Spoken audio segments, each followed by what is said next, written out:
down with head coach of the women's hockey team, Chris Wells. 1992 graduate of St. Lawrence, how has it been working for your alma mater and coming back and being on campus all these years? Well, certainly lots changed since 1992. I was away for the 7 years from 92 to 99 and came back and worked with the men's program from 99 to 98.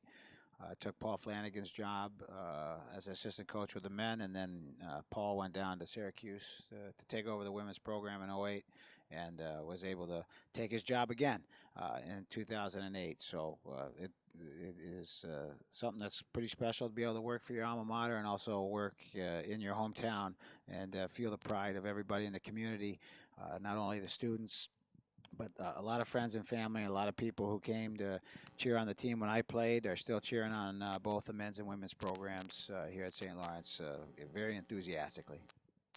Now, since you've taken over in '08 for Paul Flanagan, you've enjoyed some great success, over 130 wins in your seventh year, I believe, coaching.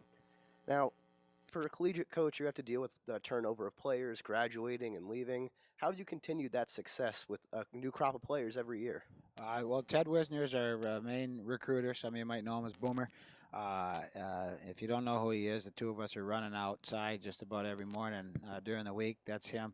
He does all the recruiting, and he kind of points Mayor and I in the direction to go look at the players that he's picked and looked at. We bring them to campus.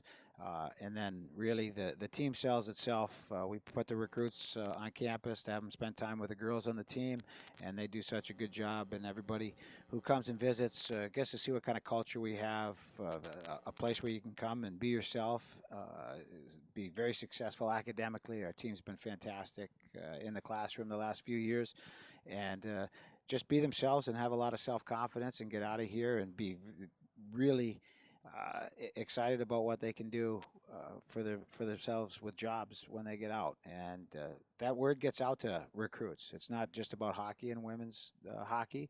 They want to know what they will be able to do once they're done with school, and I think as time has gone on, Paul started the program back. Got it going in '99, and I was able to show up with a nice group of kids that were here, and we've been able to continue the tradition on. But the word's out about St. Lawrence. People love to come for what we all know it is. Yeah, and emphasis on the student athlete there. Like you said, very smart in the classroom. Now, you're talking about recruiting and the young players. Before we jump into the Clarkson home and home this weekend, can you just give us maybe a young player to look out for that might make a splash for the Saints? Well, I think all the young kids have had good weekends here. They had a good weekend this past weekend, and we've played 3 games. All of them have had significant ice time to get out there and feel comfortable, and they've all done well. So we're excited to see all of them. 2 of them been goalies, Harrison and Shelley, and then we've had some skaters out there, Edney. Grauer, Nielsen, and Reyes have all contributed in a number of ways. The goalies have made some nice saves. Nielsen, Edney, and Grauer have had some great chances to score and are really starting to become comfortable in the collegiate game. Reyes was fortunate enough to find the net this past weekend for 2 goals. So you could see her confidence grow after she scored, and I think you'll start to see the confidence of the younger kids grow too as they get into another big weekend. Northeastern's a top 10 team. Clarkson's ranked 5 here now this week. Boston College the next week is ranked 2nd in the country. So the kids are going to get a pretty good indicator what Division I college hockey's like. Yeah, you've noted that Clarkson was ranked 5. They always have a strong team, and especially with the rivalry between St. Lawrence and Clarkson, and it didn't really go your way last year, 1-3 against the Golden Knights. What do you have to do this year to flip the script and get on the winning side of things? Yeah, well, the 1-3 was even better than the 0-4 the year before, so we were pretty pumped.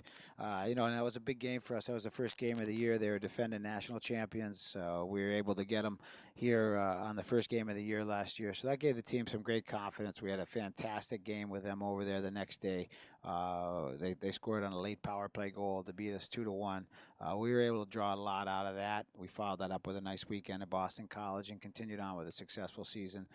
But to flip the switch, you gotta find a way to get it past the goalie. They do such a good job defensively, and we haven't scored a lot of goals against them. And we'll continue to do the same things that we do, and eventually they'll go in. I do feel like we might have some kids who can score this year, and some of the younger kids who were on the team last year, or they get better as everybody does in college. So the last game I think we had 44 shots on net. We didn't get any. We got one, but we had 7 on the ice. So we didn't score any against Clarkson in the last game. But I think that if we can get it. Get some pucks past Tiley, which is hard to do. That is I know it's a very simple answer to what you said, but we got to score, and I think that'll give the team confidence and get us to move through the weekend nicely. Yeah, and a young player that when you're talking about young players scoring, and somebody who scored a bunch this weekend against Northeastern was Kennedy Marchment with 4 goals, and if you count her game against McGill, she had 5 goals. So what has she done to really elevate herself? I know she was the rookie leader in points last year, but what has she done to elevate her game this year that you've seen? I just think a year of being in college helped out. She came back like most sophomores do. They come back in better condition to play for the season. I think most first year kids work as hard as they've ever worked before when they come their freshman year, but it's still an adjustment to see exactly what you have to do. And so, much like the sophomores that were before, she came back and she was in even better condition, and that's made a big difference. And she is one of those kids that has an ability to slow the game down and play it at her pace. When she gets the puck, it's usually on her stick for a while, and there's usually a pretty good play. She's fun to watch.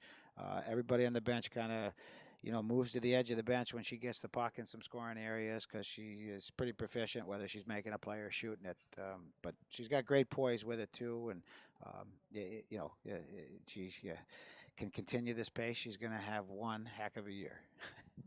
Yeah, lots of young talent and veteran leadership for the Saints. Coach, good luck this weekend against Clarkson, and hope you go 2-0. Great. I appreciate it. You guys are doing a great job on the Saints cast. It's been fun to watch, and honored to be the inaugural coach to be on here. So I appreciate it. Thanks, guys.